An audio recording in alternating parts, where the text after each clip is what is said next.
Hello, Fightful Faithful, and bienvenidos, Sour Graps Society.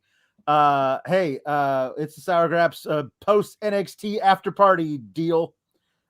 We got to get through it tonight because Sean Ross Sapp has said we got to make full predictions for NXT Sit and Disappoint, which is happening on Saturday. So we got to review the whole dang show and make those predictions inside of 2 hours, which, if you're a loyal fan of this show, you know that's basically impossible. I'm here with Kate. Hey, Kate, how you doing?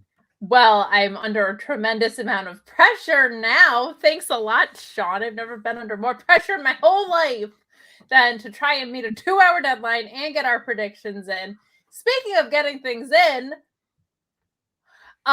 this was a much less horny episode of 2.0, but I was also going to say, get in your super chats, get in your upper chats, leave a thumbs up on this video. 2 weeks in a row, I stole your hosting intro out from under you, but there you go. Thank you. It's fine. Segues are what they are. You know what I mean, man? They are what they are.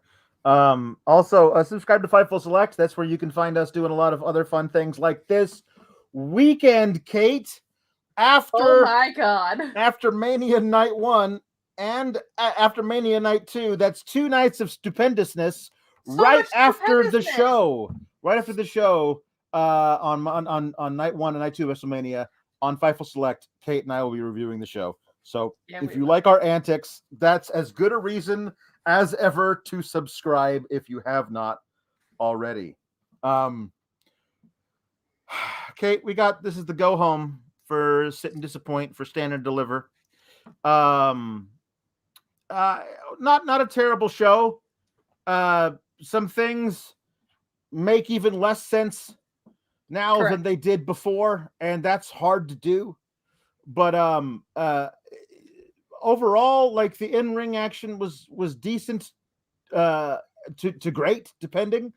And I'm sure the matches at Stand and Deliver will be very good. It just depends on how much you care about logic and storytelling leading into those matches.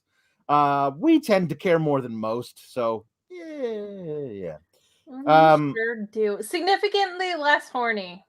There was one segment, really, but the rest of it, I felt like the production value on a lot of the backstage stuff was not the best. Still, there were some gaps that we're going to talk about logically, I think, but I overall was like, oh, this feels like, it felt like they tried, which is nice. So that's a nice differential from what we saw last night, for sure. Yeah. Yes. The Nerd Guru says Kate's bangs are on point. Absolute flames. Thank you. Little known fact. Okay, you guys know that the term mark comes from carnival days. Like, if you're a wrestling mark, they would mark you on your head if it seemed like you were bought in. When someone says a match is a banger, they're referring to my bangs. They're referring to your bangs. It's old turn of the century lore. Anytime somebody called a banger between Fisticuffs McGillicuddy and the Crusher, they were always talking about your bangs from 120 years in the future.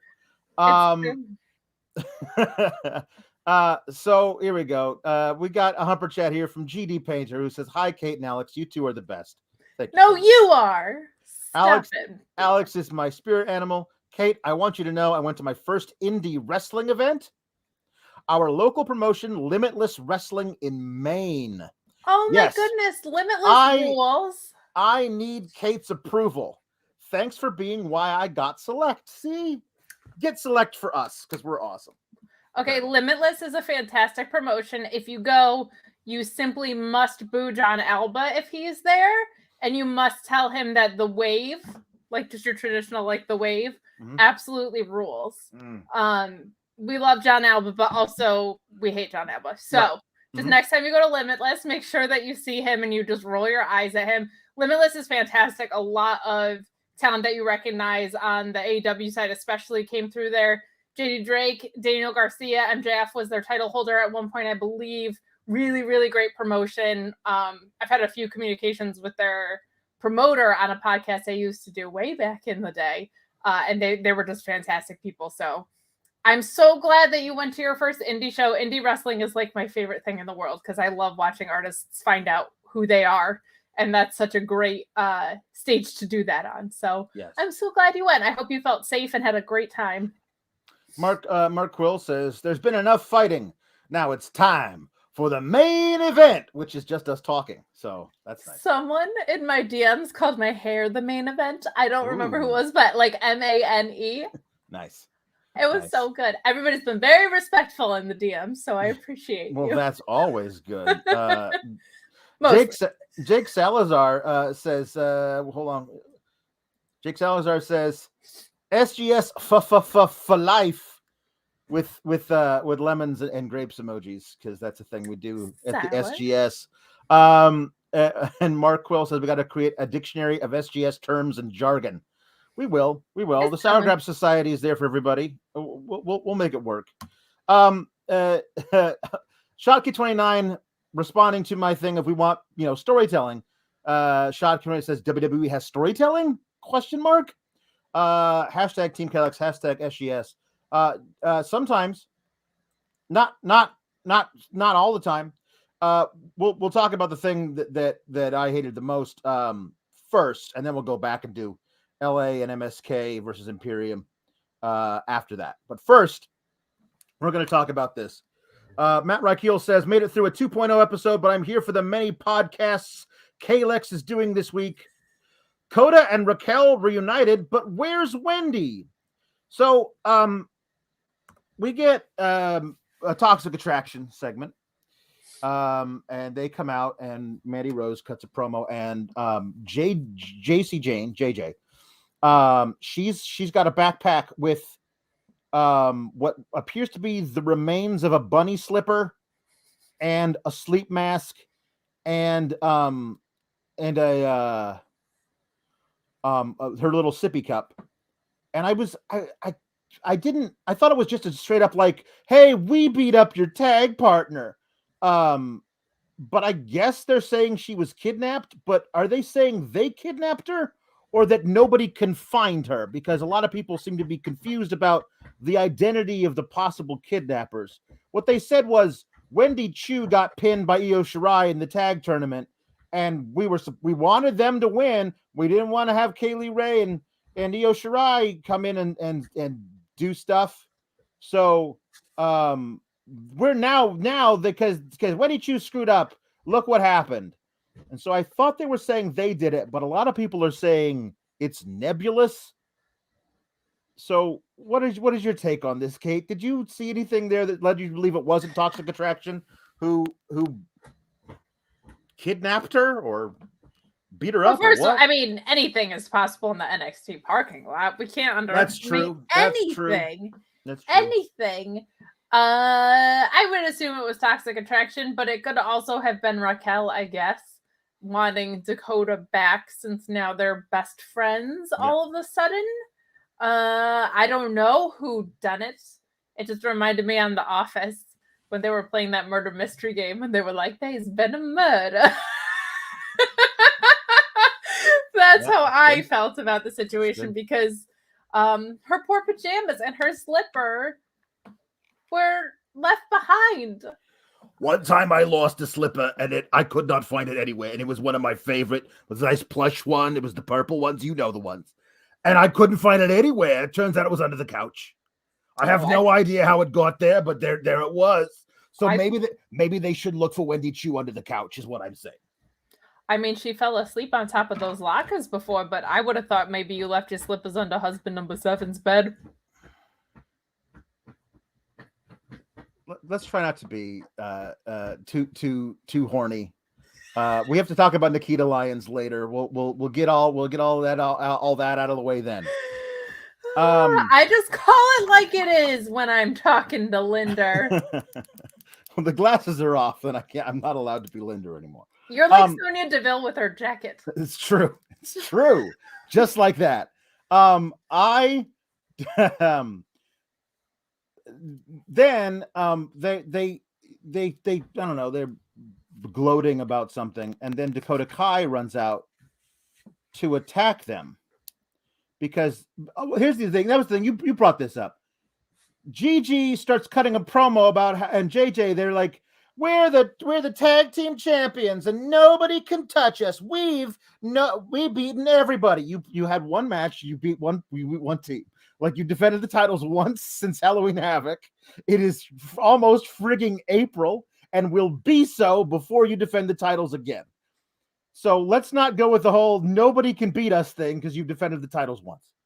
But then Dakota Kai runs out, I guess, to get vengeance on her murdered ? Kidnapped ? In a local medical facility ? Best friend Wendy Chu. And she is quickly overwhelmed by the three women. And then Raquel Gonzalez comes out. Now, she was supposed to be out for 4 to 6 weeks. You know, that's a lie. And because they lie about everything on WWE. But she comes in and she attacks everybody and drives them out of the ring. And it's the old stand by and deliver. Yes, the old stand by and deliver by. That where the two people are in the ring and they've cleared the ring and they back up and they back up and they back up and then they bump into their backs and I turn around and they're like, oh, do I want to fight you or do I want to hug you? I'm not really sure. It's that moment. But the problem was that Raquel forgot it was that moment. And she ran up to the ropes and stood there, like facing out of the ring with her as far away from Dakota's back as possible. And Dakota was backing all the way across the ring, not looking. And then Raquel looked behind her and goes, oh, yeah, I'm supposed to do that. And kind of like shuffled back there and met her about 80% of the way across the ring. And Dakota reacted, as you might think, like, oh my God, it's the person who drove me insane. And she's, batting all the crazy voices away from her head. And then she runs up and jumps into Raquel's arms and they hug. As I said, hating Raquel Gonzalez drove Dakota Kai insane. It broke her brain to the point that she thinks she hears people all around her talking to her.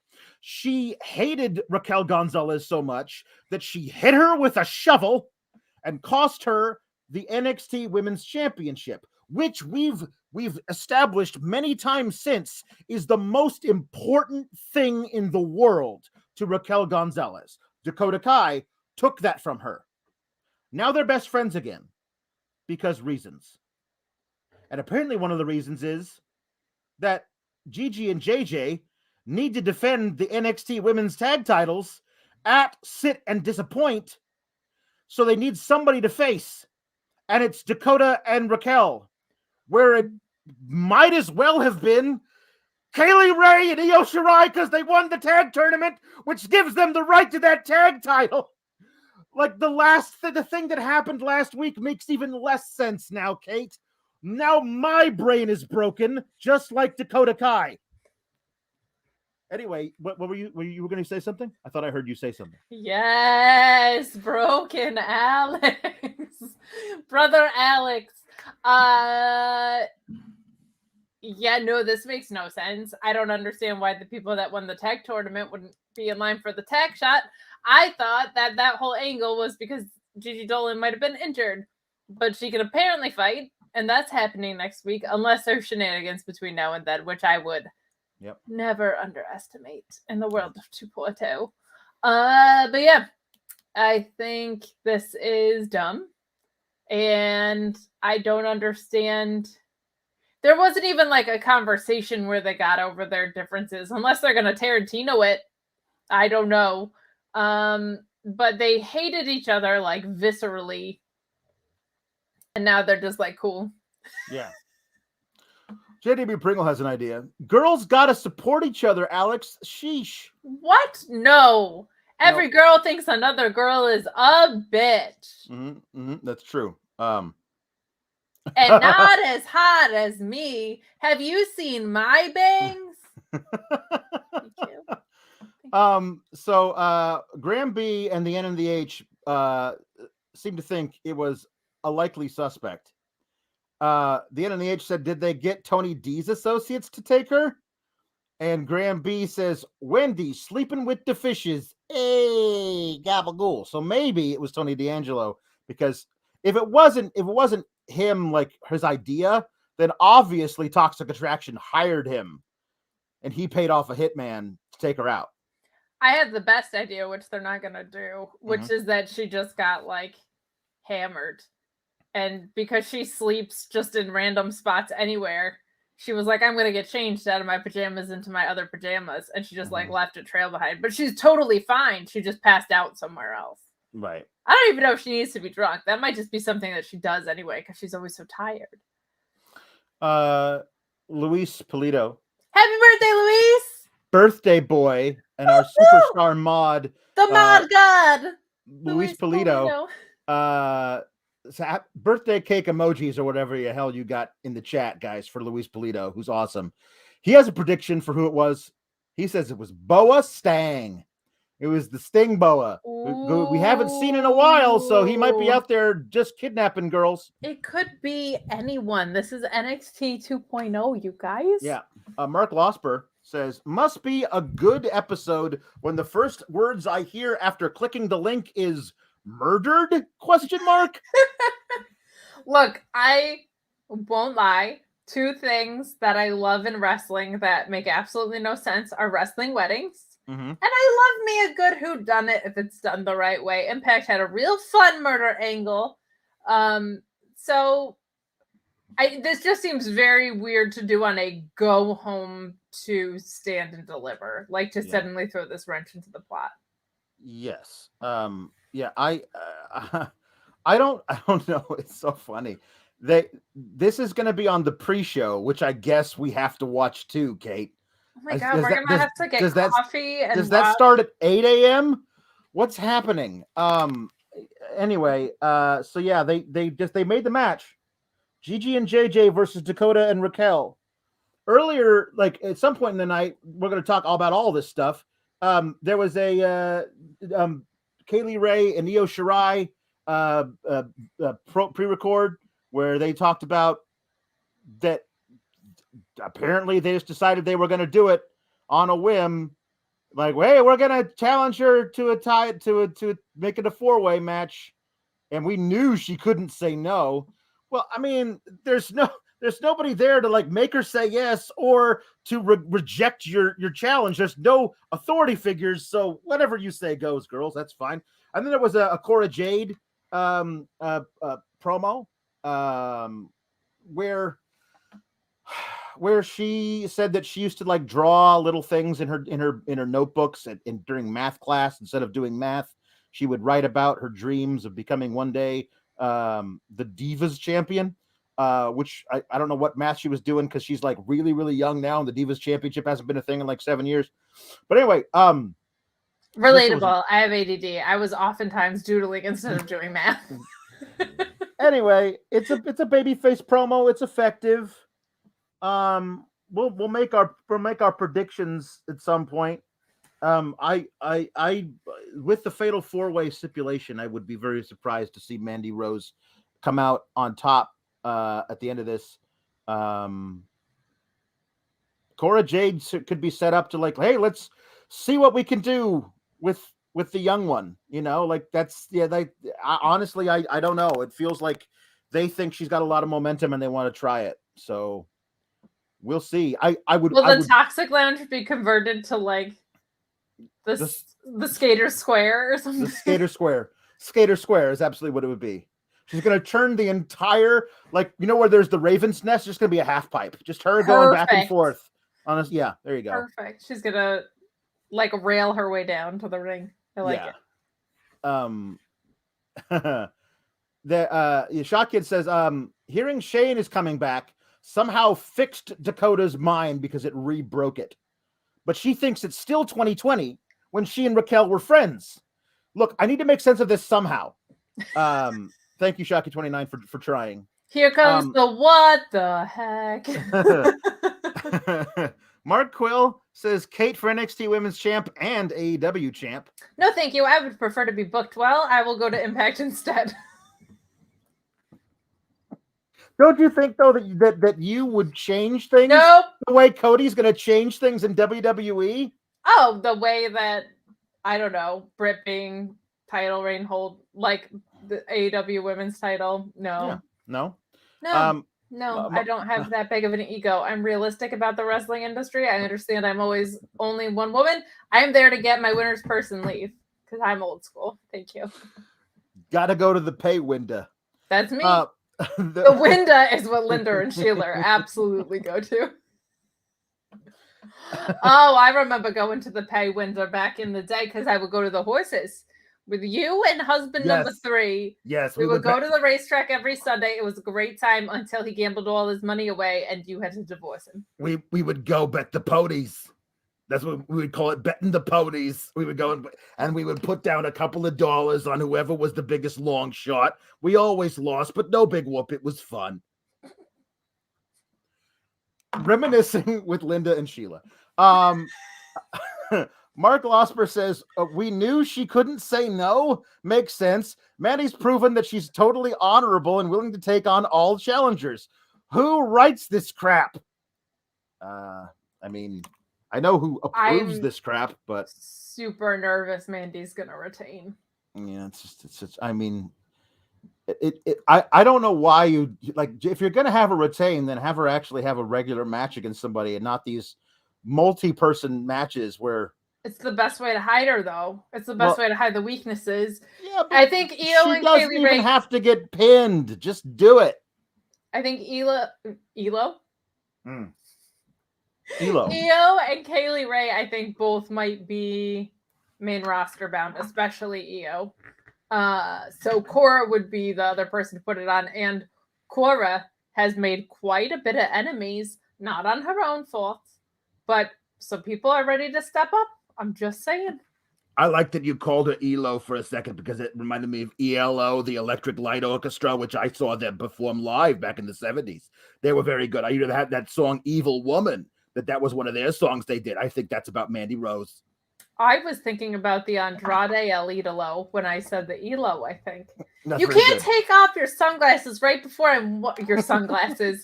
What is wrong with me? Your regular glasses when I'm going into Sheila mode. Now, see, if I was outside, you'd see them. They turn dark because these are the transitions, the very fancy ones that turn the dark shade. But anyway, I'm sorry. I wanted to do the very quick in and out of character thing because I think people like it when I do that. Wow, this is a character for you. This is my life. Live the gimmick, Alex. Nah, I'd rather not. I just want to show up at the pay window, get my money, and go. JW Pringle says they just really, really, really want to zig-a-zig ah. I would zig-a-zag ah because the zigzag is kind of a cool move, to be honest. Yeah. And I love Dolph Ziggler. I'll tell you what I really, really want. Tell us what you want, what you really, really want. I want this. Shadman Huda says Kate versus Becky in a hair versus hair match. Who you got? Me, always. Thank you. Yeah, there's no way. You would die before you would let Becky get close to those bangs. Not a chance. Not a chance. Precision. Maybe a couple of weeks ago, but I just got this shit done yesterday and it was expensive. Yeah. So that was something that happened during the course of the evening. We got the first match of the night though was LA Knight and MSK versus Imperium. Yeah. It ended pretty much the way I thought it was going to. I thought at some point Walter and Larry Knight are gonna start beating each other up and just hey, let's fight in this direction, gradually off stage. And then they did that, and that allowed MSK to get pinned. I thought what they were gonna do was gradually fight off stage, and then the Creed brothers were going to attack. Therefore allowing nobody to get pinned this close to the pay-per-view. MSK, of course, doesn't belong in this match whatsoever because both of the Dusty tournaments are complete shams. But if they lose via pinfall, clean pinfall, in this match 4 days before the match, their title match, I don't understand why they're still in the title match, Kate. I think they should be removed from the title match because they shouldn't be in the title match, Kate. I was watching and I was like, every week that I watch WWE programming, I'm like, you're not going to be too negative. You're going to go into it with an open mind. And then usually by the first 20 minutes, I'm like, oh, come on. What the hell? But in my head, I was like, you know what? The champions are going to get pinned. And it's actually not going to be the worst thing because it'll be schmozzy. And then MSK has a reason to say, we belong in this match. The one time that they don't pin their stupid champion. No, yeah. Yep, that's right. Is the one time that it would actually make sense. So that MSK could say, we belong in this. And now we actually have a reason to say that instead of like, well, just cause. Mm-hmm. Because we're heels again, kind of. Yep. You were champions for too long. You went on a wild drug chase, and then you lost. What on earth are we doing? I love that it wasn't a wild goose chase because there were no geese involved at all. It was just drugs. And it was just weed, so it wasn't that wild of a drug to chase, but still. Chasing weed. For like 8 weeks. What are you doing in this? It makes no sense. The one time it would have made any sense to pin a champion and they don't do it. I watched 3 champions get pinned on SmackDown. 0 of them made sense. This one would have made sense. Yeah. And you could have had interference. They didn't even have to lose clean. Yeah. I will say, Walter Gunther, that weight is melting off of him. Like, I don't recognize him. Like, he got in the ring and I was like, who is that? Did Fabian Eichner get a toupee? Because I was like, that man is shredded. Oh, it's friggin' Walter. So good for him, man. That's awesome.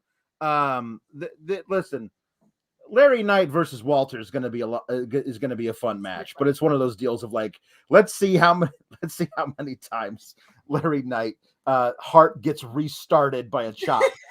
That's going to be fine. Yeah.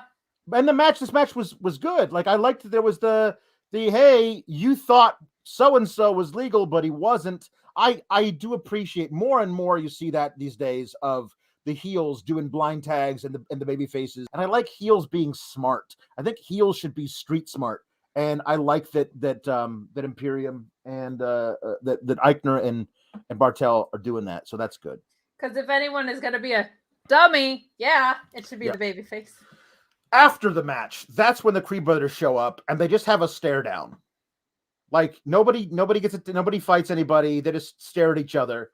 MSK's in the ring. Imperium's at the bottom of the ring, bottom of the ramp, and Creed brothers at the top of the ramp. And they always like, hey, yeah, that's right. The 3 of us are going to get on a plane and fly to Dallas, and then we're going to fight for real. So that was that. They were probably staring at them like, what the fuck are you doing in this match? Yes. We got an Ivy Nile versus Tiffany Stratton match. Ivy Nile continues to impress the hell out of me, and Tiffany Stratton looked the best she ever has. Kate. I have nice things to say about this match. I get to say nice things, and it even involves Tiffany Stratton, and I get to say nice things. I thought this was actually really solid. I think Tiffany Stratton, this is the best she's ever looked. I think a lot of that is because of Ivy Nile. Mm-hmm. I think when somebody works with submission styles, it's easier to sell properly because you're just in a position for longer. I think Ivy Nile is great, man. Ending it with that north-south was so good. So good. She should do that all the time. I would love to see her develop a Danielson-like current form Danielson-like arsenal, where how he's winning with so many different moves. If she can do that, like at 3 or 4 finishers, her matches are going to be so exciting because, like, I think she could just be near Fall City with the way she locks people in. Yeah. It's always believable. Her charisma's really coming along. Like, I feel like she's had the in-ring acumen for a while now, but she's getting like a little bit more heelish. She's getting a little bit more arrogant. You're starting to see her charisma come out. This was the best Tiffany Stratton's ever looked. My only real ring psychology complaint was that, like, you saw Ivy Nile between the ropes, almost setting up for a Shamrock Shake 619, and Tiffany Stratton did like basically the rear view to the back of her head, and I was like, that makes the least amount of sense in the world. But outside of that spot, which made no sense, this was a really, really solid match, and I just think Ivy Nile is really coming along at a really quick pace here. I like to see it. I would love for her to be the one to dethrone Mandy if certain other people are being called up. Like, I guess if Mandy does retain, I'm really nervous she's gonna.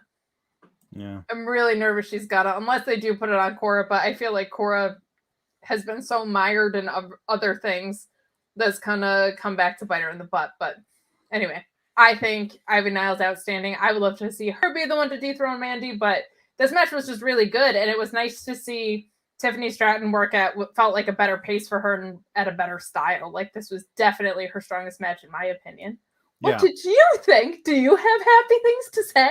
Oh, I always have happy things to say about Ivy Nile. I think she's great. There was a backstage thing where God, what the heck is Tatum Paxley was like trying to help out on the diamond mine, and she's like polishing the heavy bag.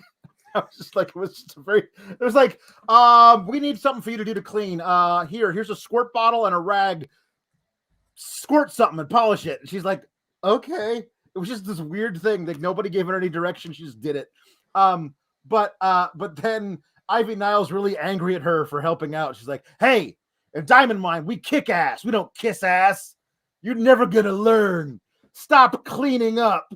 We like it dirty here, because I don't know what the hell's going on. I don't know, though. I feel like they would haze people. The Creed brothers would definitely haze people. So I feel like Tatum should be kind of hazed, but I'm not in Diamond Mine. Who the hell am I to say? Yeah. So we got there's, I don't know. I think even Ivy Nile has I don't know what her ceiling is, but I really enjoy that she's so different from everybody else in NXT among the women. A lot of legit Layla comparisons, and I like those because I'm a huge fan of legit Layla, and they work similarly where they work really smart for their size, both of them. And Tiffany's not like so much bigger than Ivy, but like they work to their size extremely well, which makes things more believable, which for me makes wrestling matches more fun. Chris Muller, Ms. Mueller, Doc from the inventor of the Shamrock Shake nickname. Yeah. Not the actual he says that Ivy Nile is his new spirit animal. I also love her very, very much. I don't know how to tell you this, man, but you're real nice. And I feel like she is the pit bull, and you're delightful. So I don't know if that's your spirit animal, but like maybe pre-coffee Chris is Ivy Nile. Yes, that's true.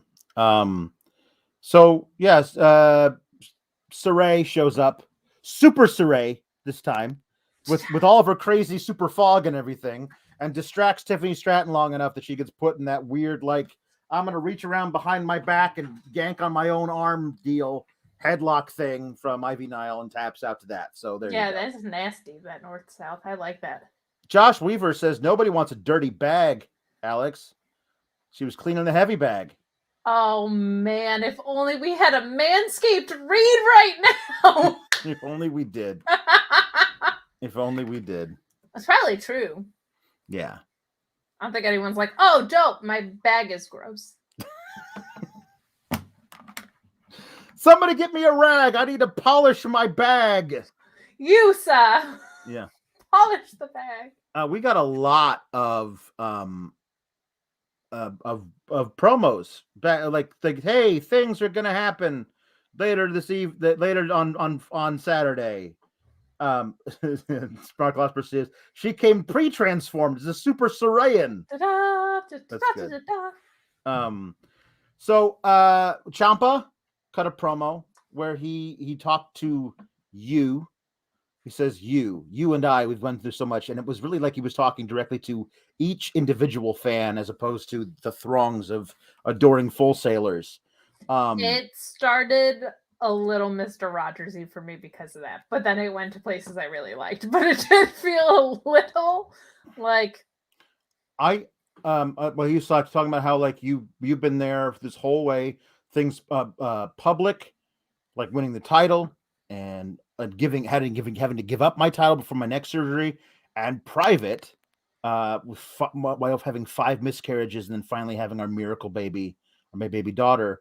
Like, it was a really affecting thing. Like, it's amazing how far we've come. And then instead of throwing the little chair behind him, because he says this might be my last, I have no illusions, this could be my last match in NXT. Instead of throwing the chair behind him, he calmly turns it around and sets it up against the door, and it says, it's spray painted on the back, 9/9/2015 to 4/2/2022. And that got me, because I did not realize he'd been there that's a lifetime in NXT terms. Like, he's in been wrestling terms to be anywhere that long. That's true. But like, not only is it a lifetime in NXT terms because nobody's there that long, but think of the ground that covers. Like, that's like right after the like Sami Zayn and Neville shit. Like, that goes really far back. That's like Finn Balor and Samoa Joe. Like, that's early stuff. That's like 1.25. That's not even NXT 1.5. Yeah. That's like right on the, right. The first kind of transitional phase. It wasn't a brand transition, but it was like a talent transition for sure. So he got there before it blew up. The tail end of the Samoa Joe Finn Balor era, and then Shinsuke Nakamura coming in and take over Dallas. Like, that was where it really kicked off. He was already there by then. Like, we were moving past that. Like, there's some really, really cool stuff that he got to take part in all the way through to now it being nothing like what it used to be. Nothing like what it was after it was the thing that it was when he got there. Like, it's just so far. So for him to like be there that long and say goodbye, like, that's a hell of a thing, which makes me even happier that they're choosing Tony D to be the one to take him out back and put 2 in the back of his skull. Like, I'm so excited about it. Like, I think this is my most anticipated match, even though I don't know if it's going to be the best match. I think it's going to be this really thing where Tony D'Angelo is going to have to kill him. And that's going to be a really cool thing for him to, like, because Ciampa's not going out easy. So that's going to be a really hard-hitting match. I can't wait for that. It's so funny. To me, Ciampa is, his bread and butter is a heel, right? Like, my favorite Ciampa runs are heel runs for the most part. But it's almost like Punk with me, where I'm like, you're a heel, but man, can you do some good stuff as a babyface? This was one of those. Yeah. This was one of those because it's the same device, right? It's that same like thing that is going to grab at your heart. It's just, do they hold it in their hands or do they smush it and beat it? That's the difference between a heel and a face. But to me, the best ones are the ones that grab it and then decide what to do with it, right? So I really love this from Ciampa. My notes just say Ciampa, and then it has like a dash and then just like the cry emoji. Because this was so sincere, and I really don't know what's next for that guy. I have no faith in the main roster. I don't know what his contract status is. And I don't think he's sticking around. So for one of my favorite performers in the past decade or so, it is like I'm shoot on this ride with him, right? Like, I really don't know what's next for the dude. So I just am thankful that we got so much great in-ring action for all those years. Like, he never, outside of being out with injury for a long time, like, there was not a time where he ever felt like underdeveloped or weak. He was always integral from the time that he showed up. So who knows? Yeah. Mark Losper saying, as cool as this Ciampa promo is, it is ridiculous that a man of his talents is in their developmental promotion for this long. Dude needs to get paid. Well, he wanted to be there for a lot of it. This is the problem. Was it? I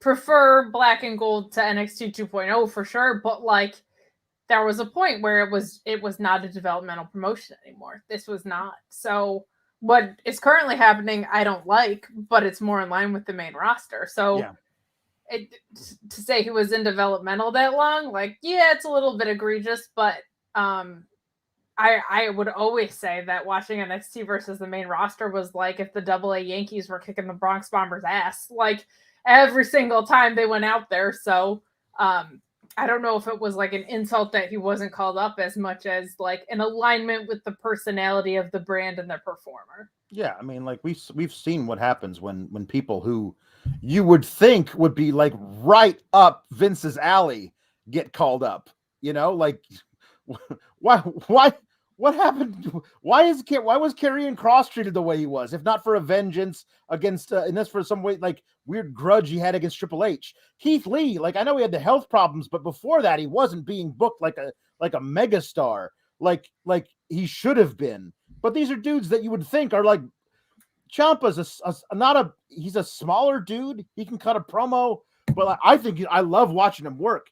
But I think like if he had been called up in the fall of 2019, there's no way he's still in employ by WWE. Like it's like they would have let him go. So I think he was able to tell the full story of who Tommaso Ciampa was. Like that character has had a really kind of an amazing arc to get back to where this is now, and I kind of like that. Yeah, and I think, you know, even like Pete Dunne, it sucks, right? But he at least had his run. Now he's Butch, and God knows, but like he had a run. Ciampa, I feel like, got the most extended run he could have because, like you said, if he got called up to the, and they tried with him and Gargano on the main roster too. Don't forget, they were like up there for like a couple of weeks, and it was not. They didn't know if they wanted them to be friends, opponents. They had no idea what the hell to do. They were tagging again as DIY, but like they hated each other when they were NXT. So like, okay, whatever. Mark Losper says, I would agree with the not a developmental promotion thing, so they didn't pay these folks like main roster talent. I agree with you. That's the other thing. Like they should have been able to pay them better than that. We got the Tony D response where he was at an outdoor cafe. Use the emoji, cowards in the chat, or he's gonna come break your legs. Use the freaking emoji, you motherfucker. I like this too. You know, like I got to put you down. This is all good. He was waiting for a guy named Paulie, I think, to bring him an espresso. I'm not really sure. After this, after the rub of being the guy who sends Ciampa to the main roster, I'm gonna have to have more Tony D on the program. Like he should be out there cutting promos every week, having a match every other week. Like he needs to be a top guy you're doing a lot of stuff with. Like this is after, if Carmelo retains in the ladder match, then whoever wins the ladder match, the next guy they face has got to be Tony D, who will at least threaten to make it the Italian American Championship after he wins. You're gonna be so sad if they don't do that. I will. If he ever wins the title and they don't have him refer to it as the Italian American Championship, I will be personally crushed. You know what's incredible? Like we've talked about this transition of Tony D'Angelo from being like a meme wrestler to like Tony D, who has proven himself in the ring, and I think he's gonna have a star-making match with Ciampa. But not everybody's Tony D can stand and deliver, Alex. And if you need help helping your Tony D stand and deliver, well, my friends, Blue Chew is here to help. Your penis is soft. Let me help. Not like that. BlueChew.com. Code FIGHTFUL. Blue Chew brings you the first chewable with the same active ingredients as Viagra and Cialis, but it's ready when you are, or when you're not. It's not about having a problem. It's about having that performance, that excellent performance, that confidence.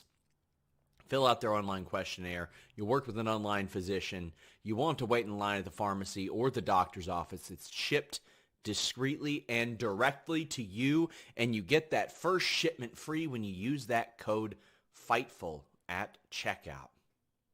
You want to be confident, don't you? You want that pay-per-view, that main event performance. Don't let yourself or somebody else down. Use BlueChew.com and the code Fightful.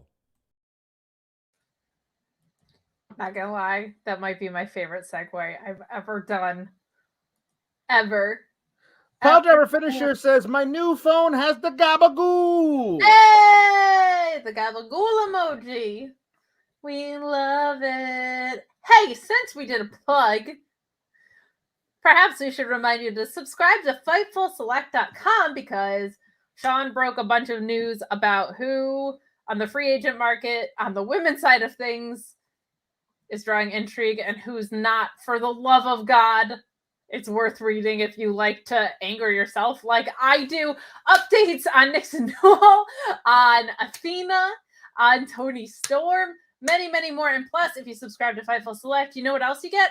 More of Team Kalax, not only on editions of Sour Graps, which is Alex's bag outside of Tuesday nights, but you also will be getting us on the pay-per-view paywall, post-shows. Nights 1 and 2 of WrestleMania, NXT Stand and Deliver will be available to the masses. But go on to Fightful Select and subscribe so that you can watch our post-show, because it's going to be better than that jobber Sean Sapp, who's entering some GCW Battle Royal. Like, does he even care? He doesn't care like Team Kalex does. Subscribe and join us WrestleMania weekend, because it's going to be real, real fun. Doc Muller says the top-notch transition to the Blue Chew ad, Kate. My God. And I didn't even... Sometimes when I'm like taking my notes, I'm like, there's my move. There's my segue. That one just came about so organically, and that's when the best art gets made. So yeah, my segues are a work of art. Living up to my bangs, I feel like, is an important thing. Like, I can't just be bangs. I need to be segues to dick ads too. Mark Losper reminding us that Buff Bagwell is going to be in the Cluster F. So I need him to eliminate Sean. That's what I need. I need that. That's the thing I need. And I want that to become a feud that lasts now forever. I think that would be fun. I want Sean to enter to make a triple threat with Minoru Suzuki and Effie. That's what I want. I think just like Murder Grandpa, Minoru Suzuki, and Effie and Sean. Just the three of them in a room is the funniest thing I can think of. Never mind a wrestling ring. So good luck to Sean. Beat that ass. Go get him. Win. Give us all bonuses. That ass. Beat that ass. Ron Breaker said in the show he was going to smash that ass. Yeah, we'll talk about that in a second. First of all, we have to update everybody on the JW Pringle saga with your father. Please do. JW Pringle says, Dear Paul Elizabeth and Mrs. Paul Elizabeth, please welcome to Mania weekend. May your cup runneth over and your table be full of smackadillias. May Gabagool be with you both in this holiest of seasons. Paul Hensler responds, Reverend Pringle, may the Gabagool be with you and your spirit during this holy season. Your dad's awesome. My dad rules. My dad, this is how great of my dad is, all right? It was like 28 degrees here in the Northeast, okay? He still pitched in his softball game yesterday. Yes, he's living the retired life. And he only walked one batter, and he went 3 for 3. Because my dad is a boss. They lost. Nice. They almost got mercy. But still, not because of my dad. My dad rules. Oh, the almost mercy is the worst. When you get that close to being mercied, I just want to go home. In like, 28-degree weather, my dad said they told one of their teammates, they were like, just hit a single so we can get out of here. And the idiot swung for the fences. And then the mercy rules changed later in the game to more runs. And so they were all very upset. But oh, my God. We should do a softball post show sometime. All Elite Dan says, don't watch NXT, but always here for SGS. My love for you guys, like honor, is real. Partner. Tom Navalli, I love Eddie Kingston so much. Kate's bangs on point as ever. I had to watch Stand and Deliver 20 years ago in teacher school. I won't be watching this one. Hashtag SGS. How do I reach these kids? How do I reach these kids? I love South Park so much. Me too. In teacher school, were you in the same class as Professor Andre Chase? Oh my God. Please respond. Yes or no. Should we skip to that thing? Yeah, because you gave us a you did. All right. Because I'm the queen of segways, Kate Elizabeth. Okay, so here's the thing that's gonna piss me off the most about this. Von Wagner versus Bodie whatever. I'm sorry, who? Vern Wagner Thank versus you. Bodie Boat. Andre Chase's prize pupil. Bodie McBoatface. Bodie McBoatface. That's his name now. But his name is Bodie McBoatface. Very good. Thank you. I appreciate it. Bodie McBoatface. Mhm. I can't wait until he wrestles double vest. But Bodie McBoatface versus Van Wagner. Thank you. Come Tuesday, they had this match, whatever it was. The hot chick who wants to be a part of the Robert Stone brand was standing at ringside. Oh no. Just this hot chick. We don't even know what her name is yet. They haven't introduced her, I don't think. Hot chick who wants to join the brand. That's it. Well, why wouldn't you want to join this brand, Alex? Because I don't know. In a brand where anybody can make matches for themselves, wouldn't you want a manager who can get you something as prized as a match with a jobber professor's pupil? Mm-hmm. Can't just go around demanding that for yourself. What are we doing? Mark Losper says finding out that guy's name is Bodie instead of Boney still makes me unreasonably sad. Me too, because then if his name was Boney, he'd be Boney McBoneface, and then I could bring out that skull mask I wore for Halloween when I was Boney D'Angelo. And I could make more Blue Chew segues. So Boney loses the match to Van Wagner. But that's not what is most disturbing about this. What's most disturbing is that the Instagram model, whoever the hell she is standing out there like making like sexy face in the general direction of the ring. And I don't know why this is happening, but I mean, I do, but it doesn't make any sense to me. Kushida and Ikemenjiro are sitting at a tiny announce desk nearby the other announce desk. I guess they are the official Japanese commentators now. I don't know. They never really actually explained it. They said in this episode only that they were the Japanese announce team. This is who they are. Why do we have a Japanese announce team? That's a thing that would. Why is one of the Japanese announcers one of the best technical wrestlers in the fucking world? They appear to only be there to oogle the very tall blonde lady. What's wrong with tall blondes? Nothing's wrong with tall blondes unless you are Vince McMahon and Bruce Pritchard, who think it is inherently funny for a small Japanese man to want to have sex with a tall, leggy, white, blonde girl. That's funny. Just that is funny. Like, I don't understand if that's not what they were saying by having Ikemenjiro like literally drooling while staring at this blonde girl. I don't know what else they were trying. Like, that's just supposed to be, that's funny. And I was like, if that is the only reason they were out there for this, like why are you doing this? But it turns out that wasn't the only reason they were out here for this. And it gets worse. It gets worse, Kate, because then Van Wagner, after he beats Boney McBoneface, walks past the hot blonde girl, smashes Kushida's head on the top of the announce table that's very small, drags Ikemenjiro into the ring, does his really terrible, lazy half Samoan drop, half angle slam finisher, then rips his jacket off of him, tears the jacket in half. Oh my God. Without the jacket, they're just time now. If there is no jacket, they can only be time. And then time is but a construct. So what are they even? Time is a flat circle. If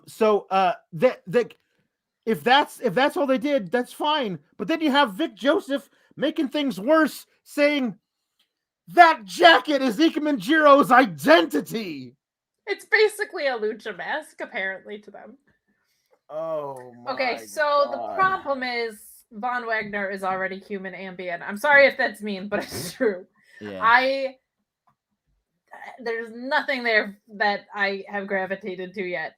And we say it week after week, so I'm sorry. I feel bad about it, but like I have not found a redeeming quality in him. I have also not found a redeeming quality in his manager. Right. I also have not found anything. They haven't really had any stories. They've just had one-offs, and they haven't made him look particularly great. Yep. So I don't think he's a monster, and there's not really a story. What am I supposed to take my teeth and do? And they were like, I know how we can get this guy heat. He's going to rip a blazer down the middle from Party City. Mm-hmm. The blazer, the whole point of the blazer is that it's a double entendre for jacking off. It is not his identity, okay? It is not a joke on masturbation. What are we doing? They could have called it Blazer Time, but they did not. No. That was an alternative nickname for MSK though. That would have been better if they were stoners who wore fun blazers. Blazer Time would rule. I would be so into that. Why not? Mark Losper says, Alex says, Kushida and Ikemenjiro. Kate, head goes into hands. Sounds like a winning segment. Whoa. So now, undoubtedly. But this is why, because at the top of the show, I said, we weren't recording yet, but I said to Alex, this wasn't the worst show. And it wasn't the worst show. It wasn't the worst show. But then there were still things like this that happened, where two of the like we talked about with Kushida, we should also like point out that Ikemenjiro is not like he's not like all right. He's also one of the best technical wrestlers in the world. Yeah. So he's a comedy. He's a comedy act, but yeah, that's what he actually is a great technical wrestler. Yeah. But somebody backstage was like, I know how we're gonna get heat. We're gonna have Von Wagner rip a jacket down the middle, and we're gonna pretend like it's essentially the same significance as a lucha mask, when really they started just wearing jackets around Halloween Havoc, and that was it. I was kind of upset about A-Kid beating Kushida, and I was like, it's okay. They're going to give the kid a monster push when he shows up. He's going to win a bunch of matches in a row. He might even be the next NXT North American champion. Oh, how wrong I was. But I was able to excuse that loss, Kushida to A-Kid. I swear to God, Kate, if they have Kushida try to salvage the honor of his fallen friend Ikemenjiro by getting a match versus Von Wagner, and he gets squashed by Von Wagner, I'm going to set something on fire live on the show. Yeah, it's not going to. Well, live on the show makes it interesting. Yeah. I don't know what yet. It might be just a piece of paper. Oh, can it be a jacket? I don't know if I have a jacket I'm willing to set on fire. Not to insult your family name or anything like that, but just a jacket seems logical. My God. It's just... Well, the thing with A-Kid was they are both in the same stratosphere of wrestling ability. Yes, that's true. So, like, not my favorite thing in the world. No. But Von Wagner's could not lace the boots of Kushida. Mark Losper says, how many Tokyo Dome events do you think flash before Kushida's eyes? Every day. Before he sighs and walks through the curtain. Every day. So Mr. Showtime says, great. Now Von Wagner's entrance causes seizures as well as boredom with those flashing lights. He is so uninteresting. Love you guys. MD Kate for life. Graham B says, does Bodie Hayward look like the third ass boy? Hayward, that's his actual last name. I'm going to forget that immediately so he can become Bodie McBoatface. He does look like the third ass boy. I actually kind of liked him in this match. I'm not going to lie. I didn't hate him. I liked him more than Von Wagner, which was not the point. Yeah. Tom LaValle says, who's the guy who had teacher school? He's the guy who says, Andre Chase was a student of mine. He wasn't a great student, but he had heart. I get it. Apropos of nothing, mad props to Buff Bagwell and his Twitter. Yeah, Buff Bagwell is a real one on the Twitter. He definitely deserves a follow. Oh, no. Is the hot girl in the crowd I'm seeing, is that Sophia chick from Level Up? Because she cannot wrestle. I have no idea who that is. I have no idea who that is. It's for the best. Mark Loeffler says, I'll beat the shit out of her on Level Up if it's the same person. boredom seizures are the worst seizures. Your brain is like, I'm so uninterested. I have no choice but to try and entertain myself. And Louise says she is Sophia Cromwell. She is a former LA Rams cheerleader and therefore a professional wrestler now. That all of what you just said makes sense. Yep. There you go. I'm not expecting any 5-star matches on Level Up, by the way, but I'm just saying. We're jumping around a lot tonight, but I'm trying to keep it all in order here. We got Legado del Fantasma versus Double Vest in the Beach. Now, tonight was a full double vest. He wore the double vest tonight. Sometimes he doesn't.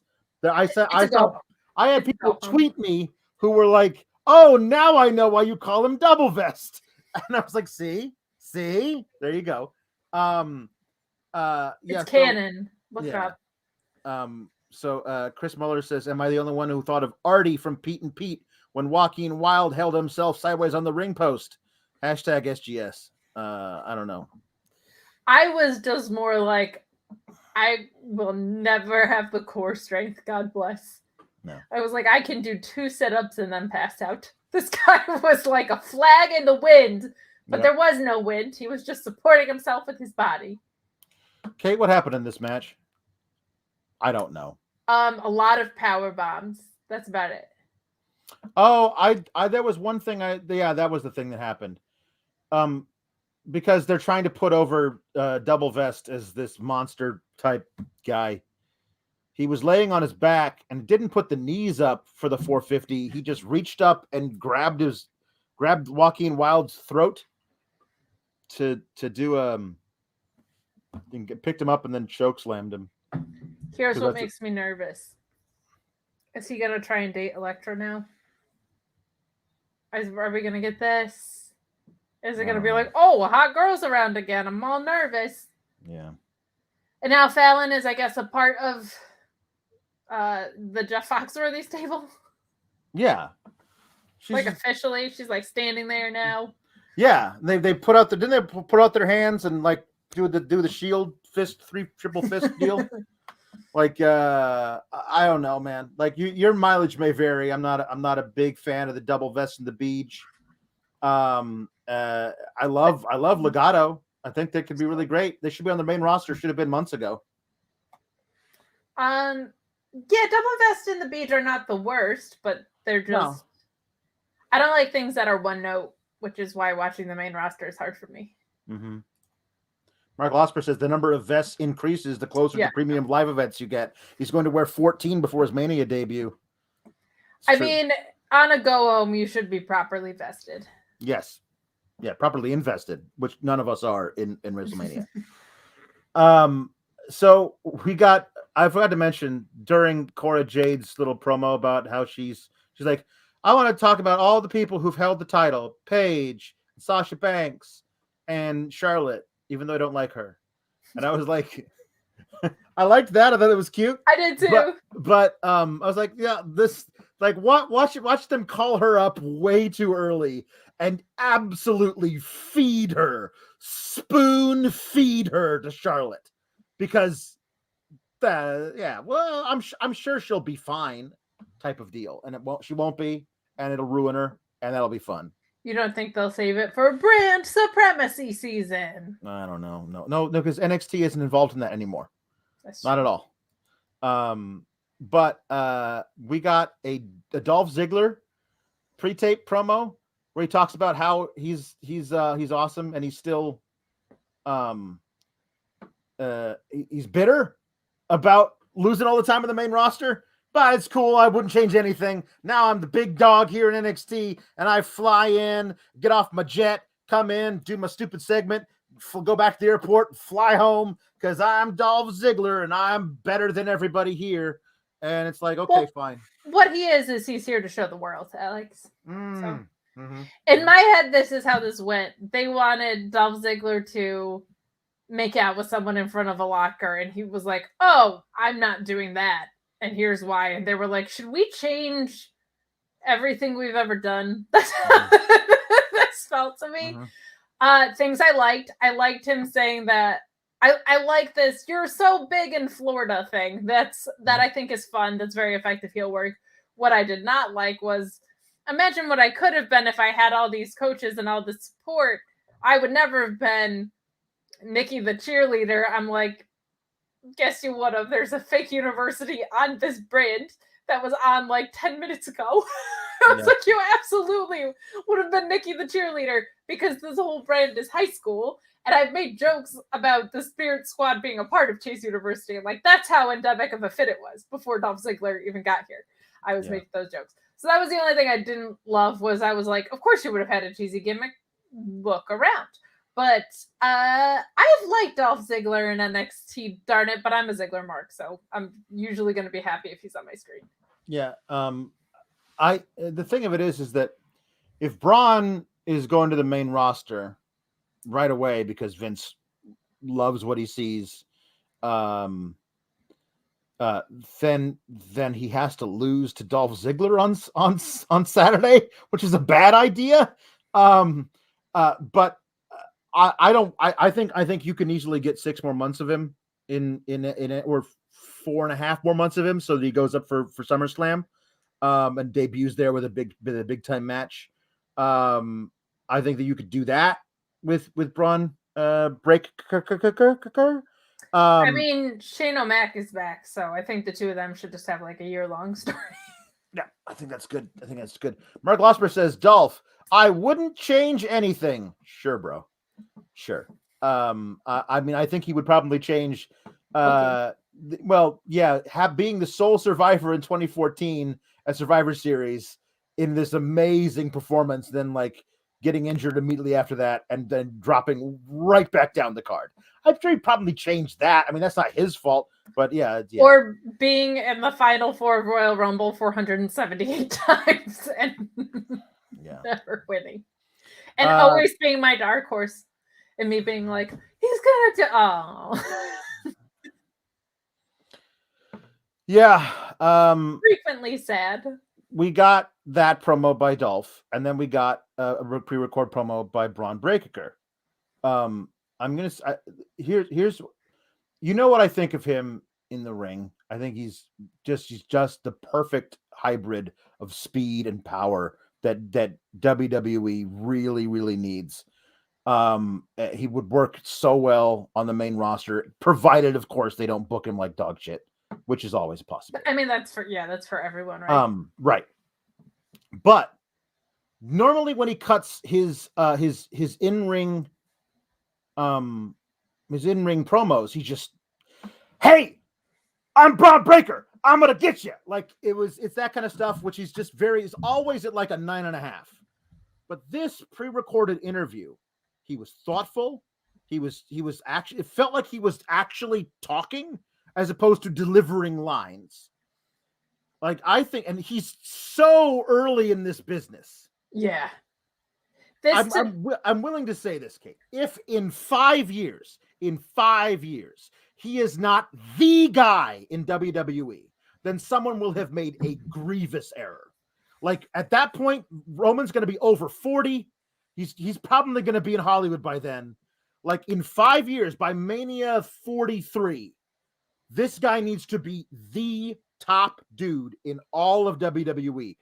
And then you can ride him for 15 years, provided he doesn't want to go somewhere else or gets injured or whatever. Like, he could be the guy who is whenever Roman Reigns comes back to do a match in 10 years, this is the guy who he faces. Like, he's the top guy in the company. He really should be.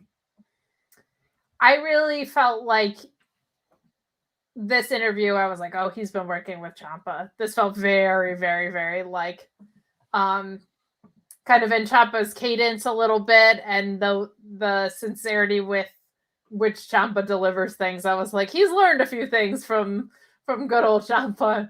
Yeah. But I loved this side of him. I thought this was great. In general, I appreciated these. I think it was smart to think that it's Mania week. You might have some people tuning in that need to get caught up to speed. I liked these way better than I like watching a bunch of people make out. Yeah. Like, they were much better produced, and they at least told a story. Like, it at least got me interested. I think he's definitely the future. The only thing that's kind of interesting is, and you don't really recognize it because he is in NXT, but he's like 5'11".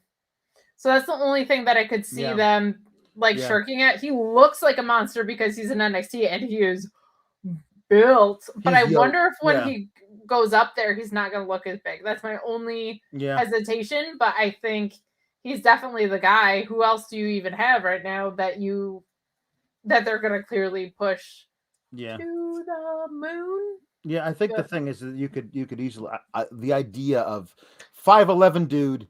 I mean, this is what I think. I part of me still thinks that they're gonna do this stupid thing where they're gonna have Omos beat Lashley, and then that they're gonna keep the rub for who actually beats Omos to a younger generation guy. I mean, that's honestly what they should do. I don't want to see Lashley lose to Mania, but he doesn't need the rub. He's a multi-time former champion at this point. He's in his 40s. He doesn't need that rub. Like, to me, it's either going to be Gable Stevenson, which is not what I want, or Braun Breakker. If this guy who's literally a foot and a half shorter than Omos, like, picks him up over his head, because he could absolutely do that, and drops him out of the ring in the Royal Rumble one year. Like, that starts whatever it is that becomes this thing. Like, he's short, but if you show how powerful he is at that height, it's really going to help get him over, as opposed to, like, he's too short. We probably have him lose a bunch of matches. Just don't do that. Yeah, the thing with Omos, in my opinion, is because they obviously want to push him and he doesn't have a ton going for him. You cannot have him lose until he figured out something else or there's a mouthpiece on him, because winning is the only thing that he's got. So I would want that to be a while. I would like for them to make the mid-cards mean something instead. Oh, sure. But it's sad to say that that's a pipe dream at this point. Mark Losper says, you're saying that Braun is about drive, about power? Yes. You know what it is? He stays hungry and he devours. So true. What's my fucking name? Rock! Ricardo Elidolo says, popped me tremendously that they finally acknowledge Braun Breakker is a Steiner. I'm glad, even though they'll probably never call him by that name. I think they will. I actually think they will when they call him up. I think they might when they call him up. Now that they've put the Steiners in the Hall of Fame, they've like buried the hatchet, whatever that was going on with Scotty or whatever. Now they're allowed to do it. Like they had, like, Rick Steiner was in the audience when he won the title, and they didn't show it on TV. Like, it was like this, hey, by the way, check out Twitter if you want to see this really cool, heartwarming thing. Like, they actually said it now because he's actually a Steiner. I think that's good. And Josh Weaver says that's proof that Wade Barrett watches Sour Graps, because Wade Barrett put him over as a Steiner, and that's the thing I've always been saying. Got to make him a Steiner.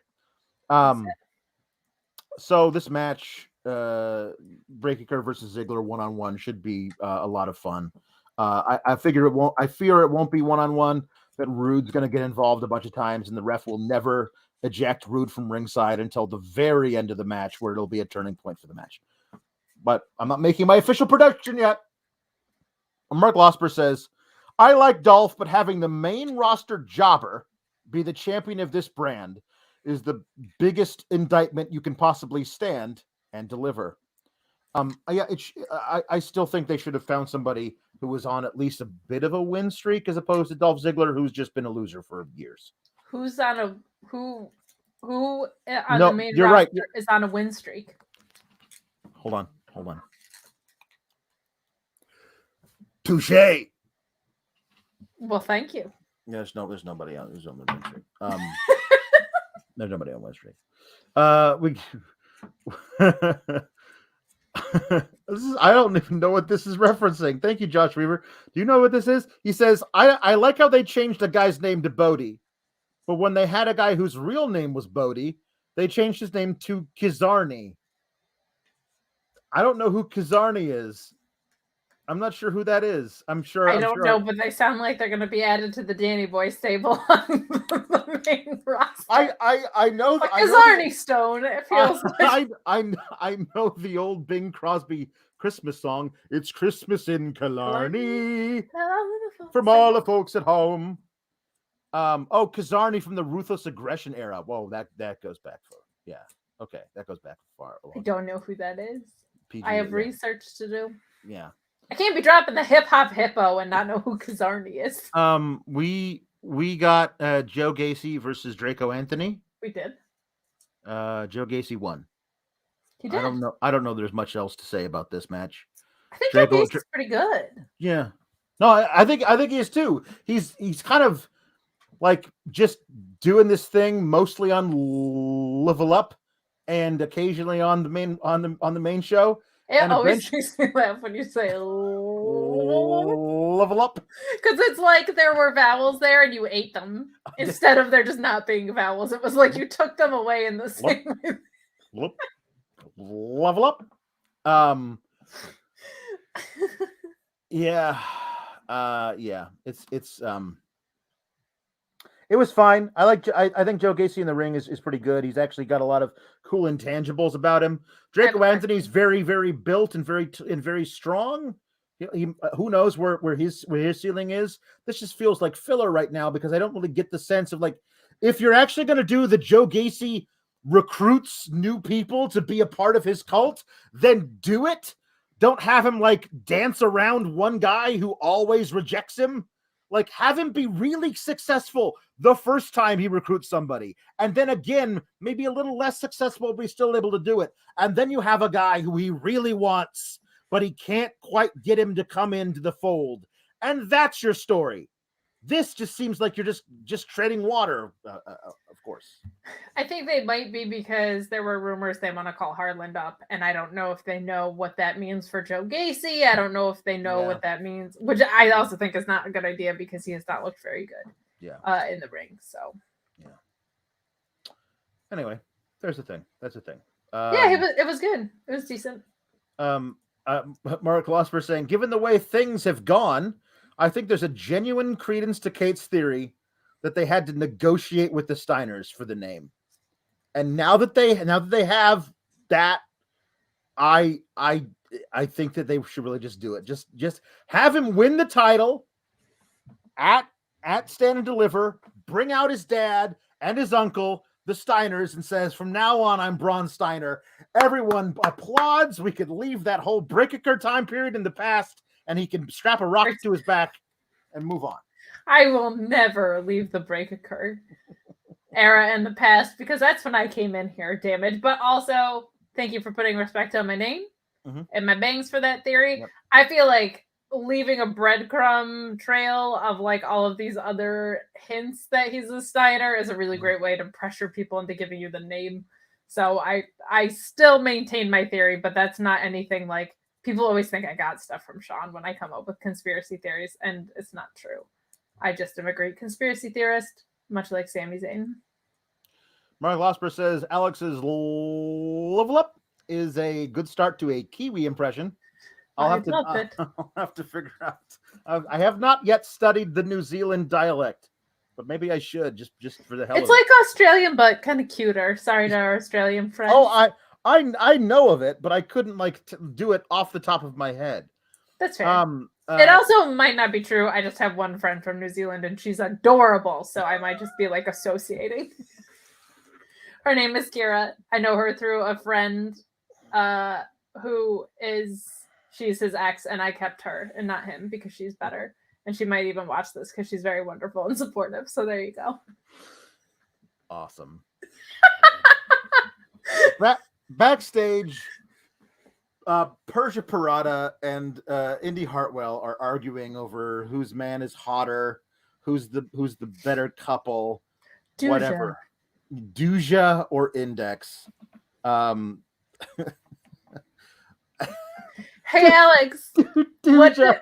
what do you send Dexter Loomis and Indy Hartwell for their anniversary? I don't know. What do you send them? An index card. Well, of course. That's very good. Thank you. I'll remember to do that in September. Dooja.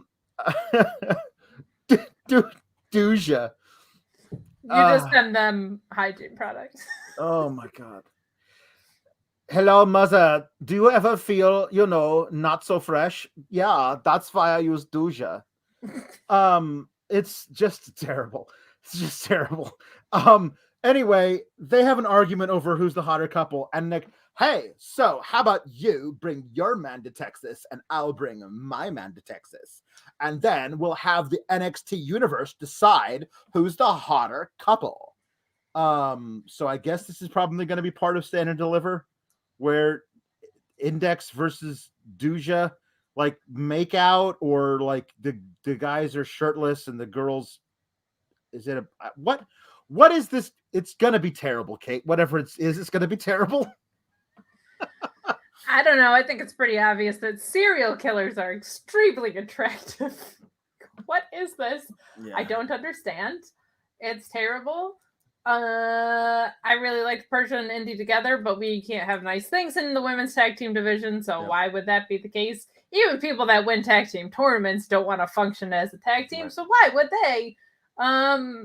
But I also just don't understand how couple hotness is something that gets settled in a wrestling ring. It's not it's not a match. It's it's going to be like a applaud for the couple you think is hotter segment.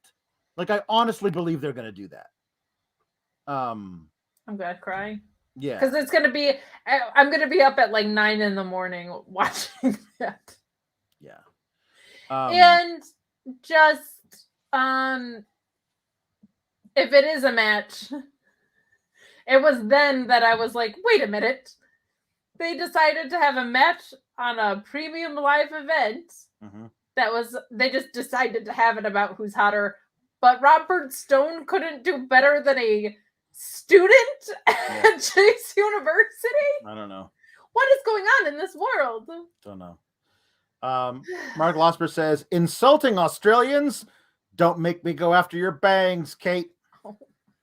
I would like to see you try. Please don't. Nikita Lyons had a match, Kate. She's very good. She wore the same ensemble with the cutouts around her boobies and belly button and her hips, except for this time it was in black. I like the olive drab better, I think. Yeah. I mean, she's good. I want to see her have a match with somebody who's also good, because it's hard for me to tell how good she is if she's had one match so far on TV that I've seen, and she beat a girl that she was much better than, and then she did that again tonight, and now she's going to have a match with Lash Legend, who she's much better than, because Lash Legend showed up on the Titantron after she did her I'm going to split and put my butt in your face to pin you move. That's her finisher now. So we're going to have to suffer through that match with Lash Legend. Can we just put her in a match with somebody who's decent so I can see if she's actually good or not? I don't know. I know that's probably months down the line. She's going to squash people, but I don't like it. The sexiness thing, the horny quotient does nothing for me. I mean, I'm a happily married man in his 40s. Whatever. Can you wrestle?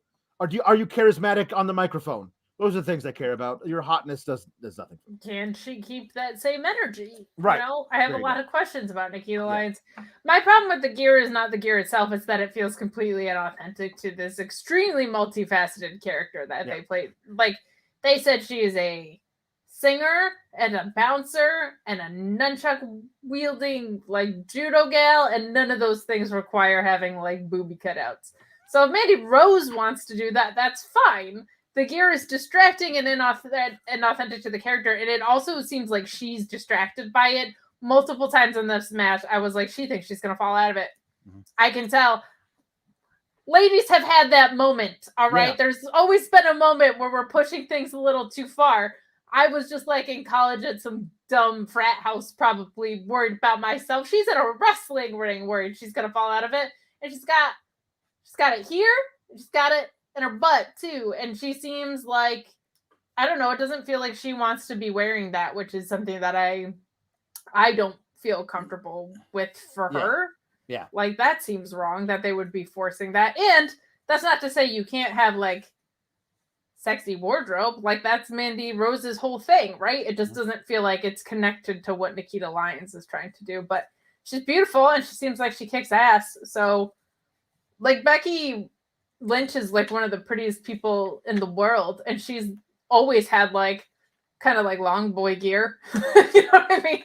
Like, she has never, ever, ever had sexy gear. And it's worked for her because of who she is. Like, I feel like they could just go that route with Nikita Lyons. I feel like it's unfair to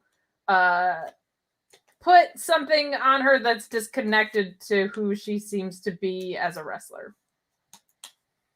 Yes. I also agree. And I also think that she has a lot of she seems smooth. She knows what she's doing.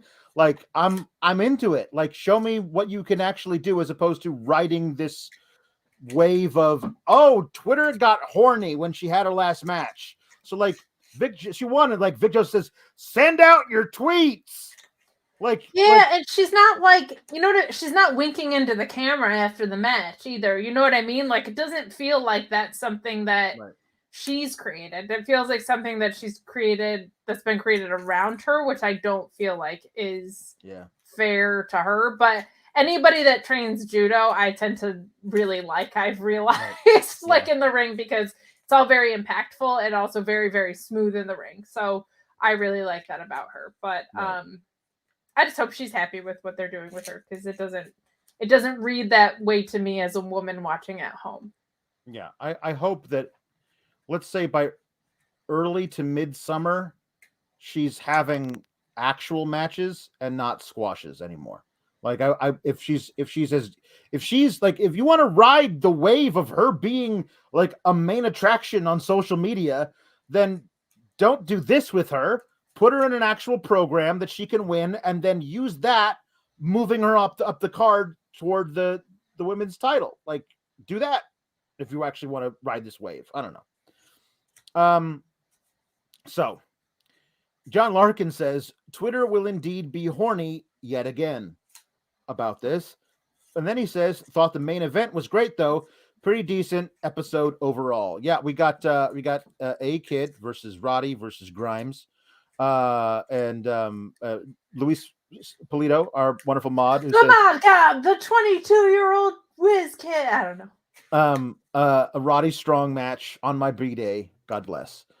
We also got a little backstage thing from Malcolm Bivens, who's great, who cut a really cool promo about this whole deal. More gold than Mr. T.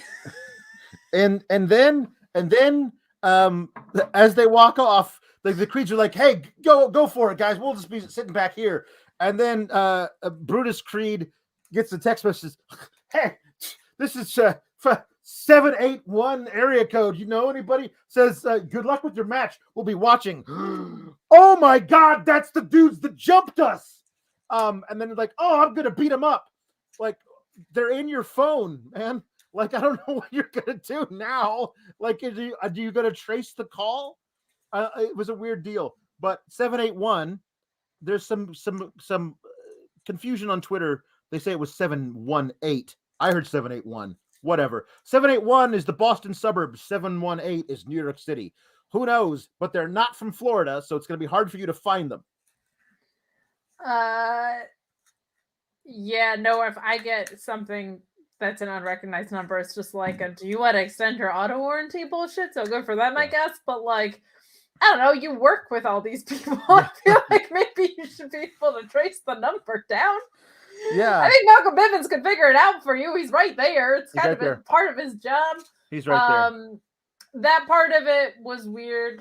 I liked the Mr. T gold line, and I like that Ivy Nile is always on the brink of laughing every time Malcolm Bivens talks. It's very fun. But I also appreciated that this did they've done a good job of making Diamond Mine feel important for the most part, where sometimes it feels like they've been stuck in the mud, but we saw Ivy Nile have a big win, and even though this should not be a triple threat, like at least the Creed brothers are getting a title shot. So, and Roddy had a contender match, right? So it's like they're at least doing stuff and they're getting consistent screen time. But yeah, that was cringy at the end there. Mark Losper says apparently the Creed brothers are now Zoolander and Hansel. They're in the computer. Excellent reference. Yeah. So you can't turn that. I live in Jersey. That's true. This triple threat, it went kind of the way I guess I figured it would, but it still doesn't make any sense to me. I'm sorry. I knew Roddy was going to get pinned. I knew. I thought the finishing. Well, I won't say that all the finishing thing was, but A-Kid kipping up into a high knee looked really brutal and cool. And then the end of Heartache, that flippy, like, awesome backbreaker thing that Roddy does was really cool. But then he had to wait way too long to get the cave in from Grimes. Like, it made him look kind of dumb to like stand there and wait for it. But Grimes hit the cave in. This was a really good triple threat match. Like, it really was. All three guys got to look really great. Take hard bumps, kick each other really hard. Great. But Grimes gets the win, and they did a little thing before during the show of Cameron Grimes talking about how I need to win this for my dad, which is also the same character trait they've given Dante Chen. But like, at least Cameron Grimes has 4 character traits. Dante Chen only has 1. And that's, I mean, like, I'm assuming the Cameron Grimes thing is also a shoot, but it's a shoot for Dante Chen as well. And I feel like you can only have one guy who's doing it for his dad in the promotion at a time. Otherwise, it's kind of weird. But I thought they were going to have Grimes lose and then have that kind of make him snap and do the, well, if I can't beat him, I got to do something else where I cheat to do it or whatever, and have him have a fall from grace where he doesn't like that he has to be a heel now, but he has to win matches, damn it. Because it didn't make sense to me that you would bring in A-Kid, put him over Kushida, have him lose to Grayson Waller, then put him in a second chance match and have him lose that again. Like, if you're going to bring him in from the UK, like, bring him in with some fanfare, which I thought beating Kushida was, but then everything else after that feels like, oh, no, we actually don't like him and don't want to push him, which feels like a dumb thing to bring him from the UK if you're going to do that. But I love Cameron Grimes, so I'm kind of two minds here. Cameron Grimes being in the ladder match would be fine, but I kind of thought when they brought in A-Kid, they were like, oh, no, this is the next North American champion. I thought they were going to do it, and it's like all of a sudden, boom, here he is. He's going to pick up some wins, and there he goes. He's off to the races. But so, because wins and losses don't matter, I think our indicator of who they're trying to get over is screen time. And I feel like A-Kid's gotten a lot of that since he's come over. The thing that I will say, so as far as the match goes, I thought this match was great. There was a lot of I don't want to say tandem offense because nobody was working together because it's a triple threat, but cooperative offense where people were working together but against each other. That looked fantastic. The pacing of it was incredible. There was a lot I really, really liked in this match. It used to be, I don't know if it is anymore because I don't know what the fuck WWE is doing, but it used to feel like WrestleMania was your season finale and then the Raw after Mania was like your season opener. Doesn't feel that way anymore, but like if it is a reset button of sorts or something that at least cleans the slate, I think we might see A-Kid get pushed a lot. And you know, maybe what happens is they're listening to the show and Linda has opened their eyes to the fact that like it's dangerous to put a kid in a triple threat in the main event of a show. I mean, she has a point. It was bad enough when you put him in there with one man who's going to beat him up. Now you got 2. That's double child abuse right there. And I just really think his parents should be called into question.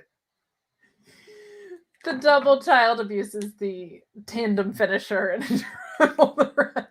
Yeah. Mark Losper says, I have no faith in this company, but Grimes winning is the only result they could possibly do that isn't stupid AF.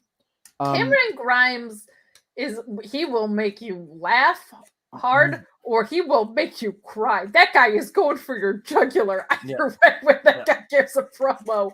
My God. He's like, you are going to feel something when I'm on screen, whether you want to or not. Damn, man. Yeah. All of the people who were already in the match were at ringside. There were some promos that they cut or interactions they had during the night that were nothing special. I'm going to win. No, don't you understand? I'm going to win. And then they were all there and they all cut promos on Mello, who was there as well. And then they all had a brawl. But then Legato came out to help out Santos, and Sanga was there, and there's like 12 guys fighting in the ring at the end of the night. Whatever. It's fun. That's very go homey though. I'll take it. That's fine. All right, let's pick this damn card, Kate. We got 24 and a half minutes left to pick the card and do all the humper and super chat. Here we go. Get in your super chats. Get in your humper chats as we're coming down the home stretch. Toxic Attraction versus Raquel and Dakota. Toxic Attraction. Yeah. Especially if Mandy's gonna lose, they have to. Yeah. Yeah. I wonder if they'll freebird it. If Mandy were to lose, if they just become that faction that freebirds the tag titles. I think Toxic wins because I think Raquel and Dakota. I think that yeah, I don't know. I feel really bad for Wendy Chu.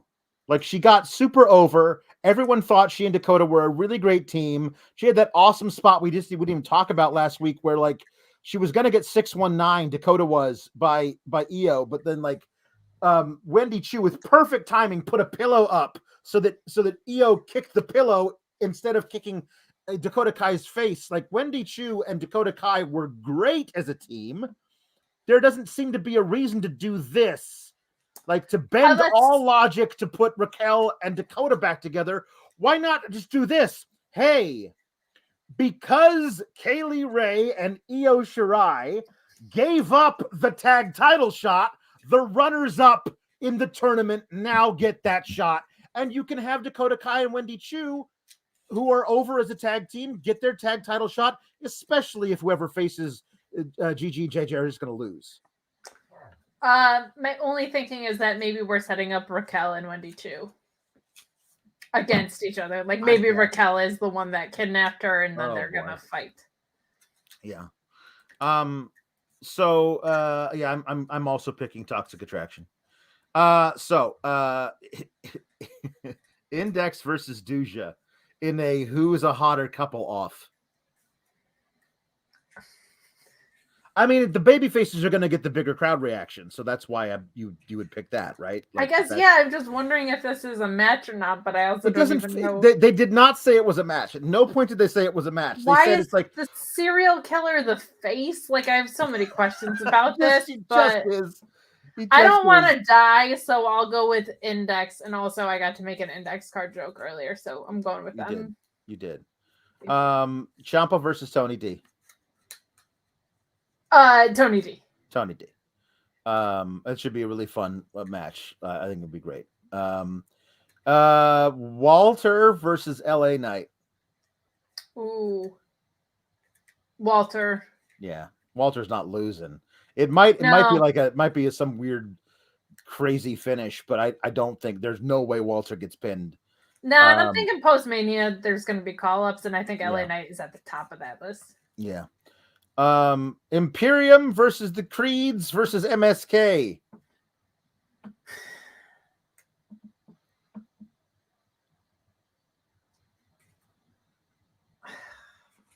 I'm gonna say MSK, even though I don't want it to be. This is the thing. I want the people. I want if it is Pretty Deadly who attacked the Creeds. I want them to be smart. And here's what you do that's smart. You make sure that the Creeds win the titles, and after they've won the titles, then you attack them. You don't attack them during the match to cost them the titles because you want to beat them for the titles. But I fear they're going to cost the Creeds the titles because people are stupid when they're booked by WWE. And I think that in that case, Imperium retains.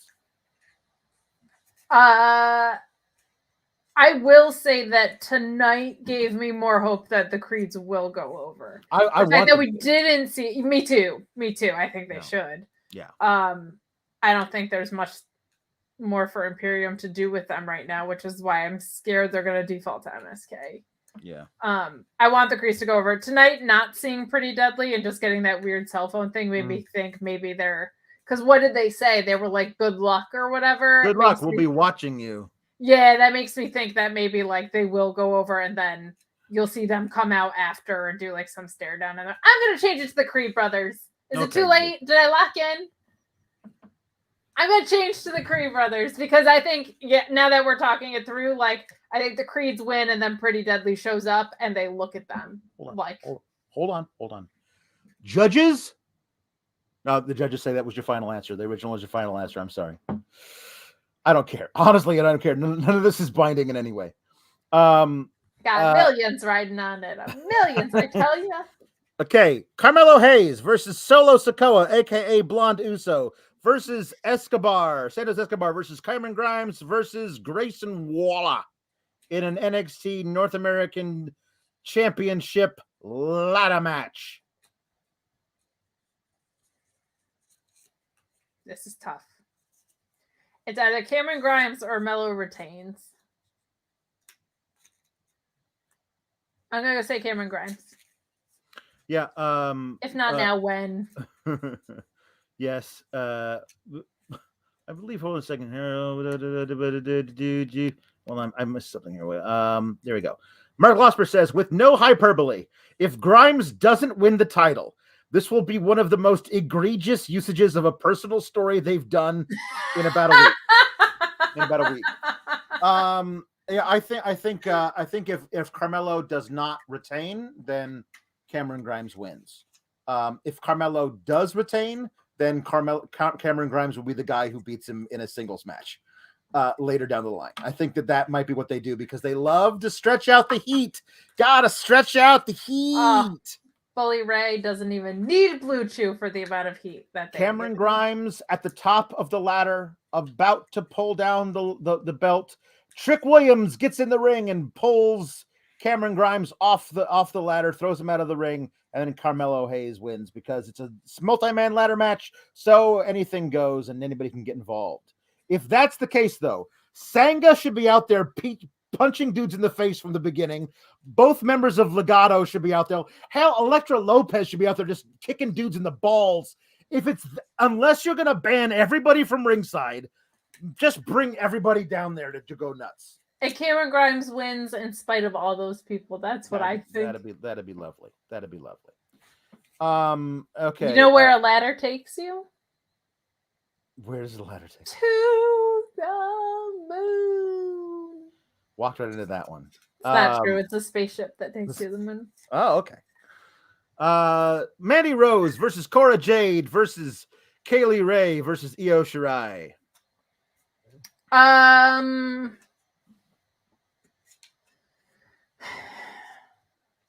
don't like any of these options, to be honest, but I'm going to say Cora Jade. I just don't think there's much more left for Mandy Rose to do. Yeah. I'm going Cora Jade. Yeah, me too. I think if Cora Jade wins, the only possible person for her to pin is Mandy Rose, and I don't know that they're going to do that because I don't think they're going to have her pin either Kaylee Ray or Io, but they might. But I'm still going to say Cora Jade. And the main event, Dolph Ziggler versus Braun Breaker. This is tough because I just don't know if they're going to call Braun up. It's really that. It's really if Braun's going up, Dolph retains, and if not, Braun wins. I'm going to say Braun goes over and sticks around for a little bit. Braun goes over and celebrates with his uncle and his father in the ring. The new Hall of Famers. And they are now Scott and Rick Breaker. The Breaker brothers. You're welcome. There you go. So I think that's it. I think that's the whole card all predicted. What time does it start? I think the pre-show starts at 12:30 Eastern p.m. I think. I don't know. Boy. So yeah, we got some humper chats and super chats to read before the night is out. Get him in now. Mark Losper says, if Trick Williams costs Cameron Grimes the title, I'm flying to Orlando and going to the PC to kick him in the nads. That guy blows. They would be so happy that you flew to the PC to visit. They would be very happy. About Nikita Lyons and her getting a big reaction on Twitter and therefore getting a push. Mark Losper says the saddest thing is that the only community sentiment WWE is willing to listen to is randos on Twitter volunteering as tribute. It's so true. It's so true. Losper also says that Cora Jade was a bit out of line talking about Charlotte. Mark Losper says Charlotte catching strays is just so rude. Why'd you even bring her into this, Cora? Come on. I mean, I'm kind of for it. Yeah, me too.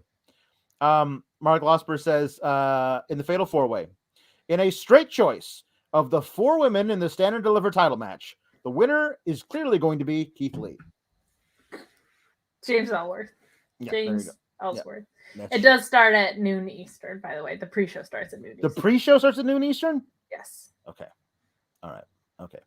That's all right. Gonna have to get my mid-morning nap in early. TNA for life says, where Tafa is Odyssey Jones at? He had knee surgery. Yeah, they wrote him off on TV as being attacked by Harland and Joe Gacy, but he had shoot knee surgery, which sucks. Because he's really fun to watch. I love that guy. Yeah. Oh yeah, by the way, I was able to actually watch the Level Up match with Quincy Elliott, who wears really baggy genie pants and a red turtleneck, and sadly for him, no sports bra. He is a very, very large individual and could use. Listen, sometimes I know everything. Quincy, Mr. Quincy Elliott. I know all there is to know about the support and the lack thereof in the wrong times. And sometimes the girls just go any which way they want to go. And I understand what it might be like. Might I suggest to you a nice form-fitting sports bra of some kind the next time you wrestle a match? Because I have to be honest, it was a little distracting. It was a little distracting. Yep. You are just, as soon as those glasses come on, I don't even have a chance to respond tonight. I did also watch that, and I did appreciate that Quincy. No. Don't sweet talk to me now, Linda. I also appreciated Quincy Jones saying that Nikita Lyons borrowed his original gear, and that's why he was wearing what he was wearing, that she never gave it back. He said that on Twitter, which I found very funny. That's funny. But he can move, man. Yeah, he can. He's way more agile than a dude his size should be. Yeah, I was very surprised, pleasantly. Yeah, I took to calling him Turtleneck Viscera. He moves way better than Big Daddy V ever did. I mean, he's the same size as him, only with a much more, somehow less flattering ring attire than Viscera, who wrestled in a trash bag. Correct. Like wrestled in a giant pleather trash bag. R.I.P. Nelson Frazier. He's a big boy. But anyway, Mark Quill says, since this is the Grow Home show, we should all just brawl to end the night. Just start punching each other in the face like this. Like that Ronda moving graphic? Yes, have you seen that really unfortunate Ronda Rousey moving graphic? Looks like me doing Wii boxing back in 2006.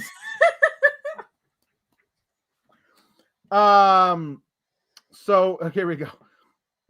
SRS in the ring with Murderer Grandpa, also requested by you, also by Mark Losper, who says, with Minoru Suzuki and Effie might be the greatest sentence ever uttered. It's pretty great.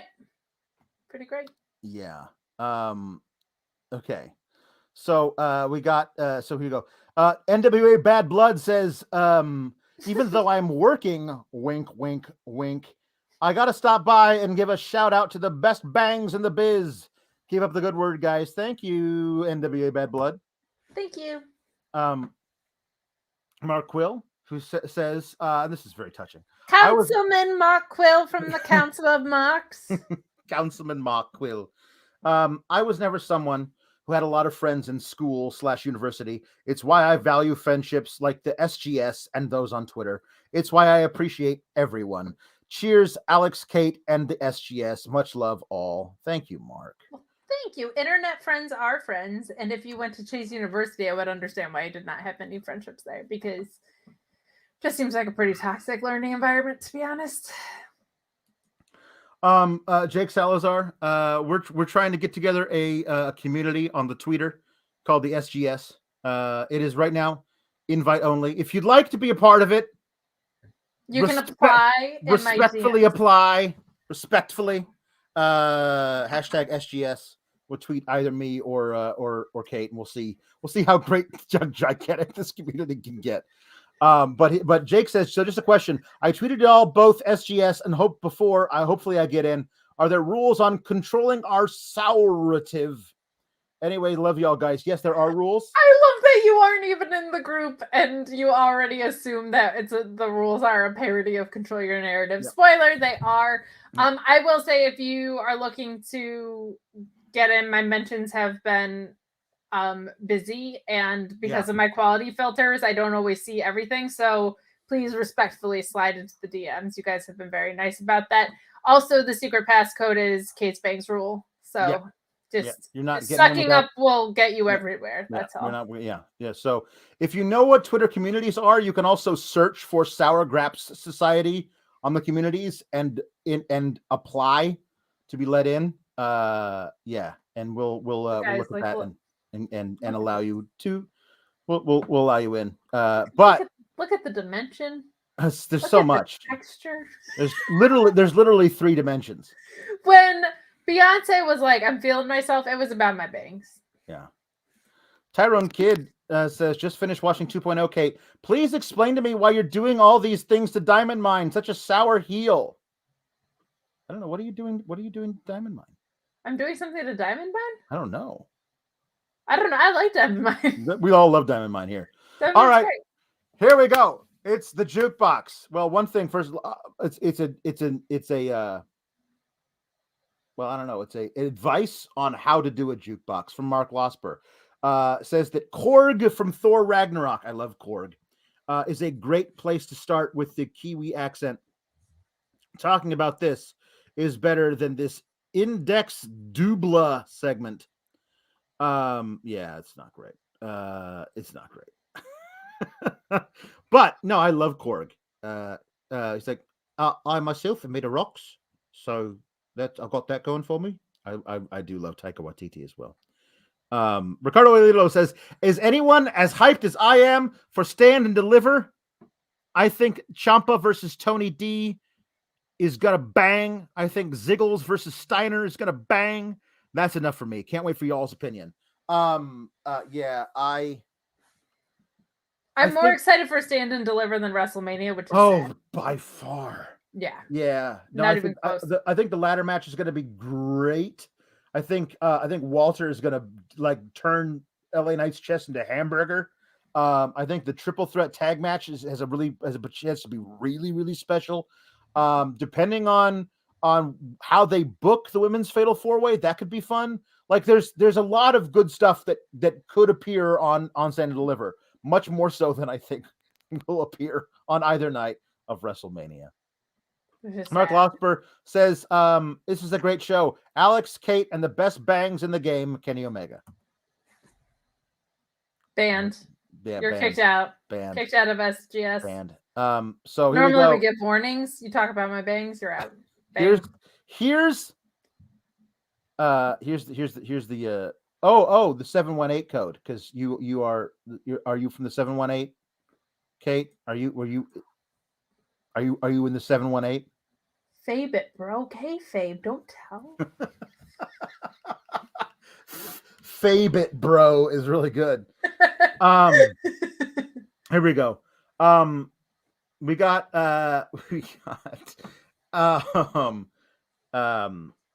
all right, hold on one second. Well, hold on. I'm actually, because I didn't get a William Regal rap. I'm requesting my own one. Is Zach Barber okay? I don't know. Zach, blink twice if you're okay. Sean, this does not count against our time. This is research. Yeah, no, we're good. Thank you. Here we go. Tom LaValle says, requesting an impression. An ad for Duja as Walter. Yeah, sometimes I don't feel very fresh, down there. So I have to get fresh. And the way I get fresh is I use the Duja. Yeah, it leaves me feeling summer fresh down there. Get to the Duja! Get to the Duja! Yeah. Graham B requests that Tony D'Angelo should sing Happy Birthday to Luis.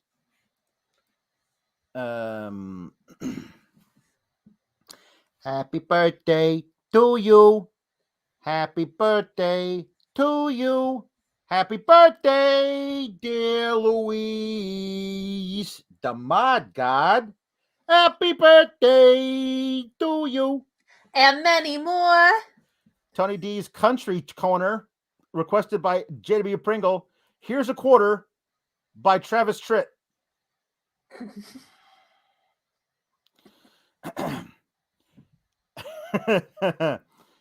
You say you were wrong to ever leave me alone, and now you're sorry, you're lonesome and scared, and you say you'd be happy if you could just come back home. Well, here's a quarter. Call someone who cares. Call someone who listen and might give a damn, maybe one of your sordid affairs, but don't you come around here handing me none of your lies. Here's a quarter. Call someone who cares. Hey, gabagool. And in honor of the most crazy thing that happened since the last time we were here with you guys, it's Will Smith doing the Wild Wild West, but William Regal instead. I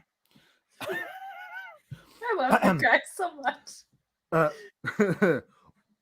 Wild Wild West, yeah. Jim West, Desperado, Rough Rider. No, you don't want nada. None of this. 6 gun in this, brother run in this. Buffalo Soldier, look like it. I told ya. Any damsel that's in distress, be out of that dress when she meets Jim West. Roughneck, so go check the law and abide. Watch your step or flex and get a hole in your side. Swallow your pride. Don't let your lip react. You don't want to see my hand where my hip be at. With Artemis for the start of this, running the game. The James West, taming the West, so remember the name. Now, who you gonna call? Not the GBs. Now, who you gonna call? J-Dub and AG. If you ever riff with either one of us, break out before you get burn rushed at the... Here come the Wild Wild West. They don't let you remember. Those Men in Black. I lost the chorus. So I was like, did you switch? I did. Well, nobody slap. Will Smith has, no offense to Will Smith, Yeah. nothing on William Regal's slap. Chris Pereira says, I kind of want Braun Steiner to come out and deliver wearing his dad's headgear. SGS is too sweet. Follow Kate at Miss Kate Fabe. Follow me at Alex Sour Graps. We'll be back here on Friday night doing the SmackDown and Rampage post show. Then Kate's got a post ROH show after that because she's crazy. Then we're gonna do a post show of Stand and Deliver on Saturday. Then we're gonna do on Fightful Select. We're gonna do a post show of Mania Night 1. Then on Mania Night 2, we're gonna do a post show of that too. So please come hang out with us way too many times on this weekend. Also, keep cool, gabagool.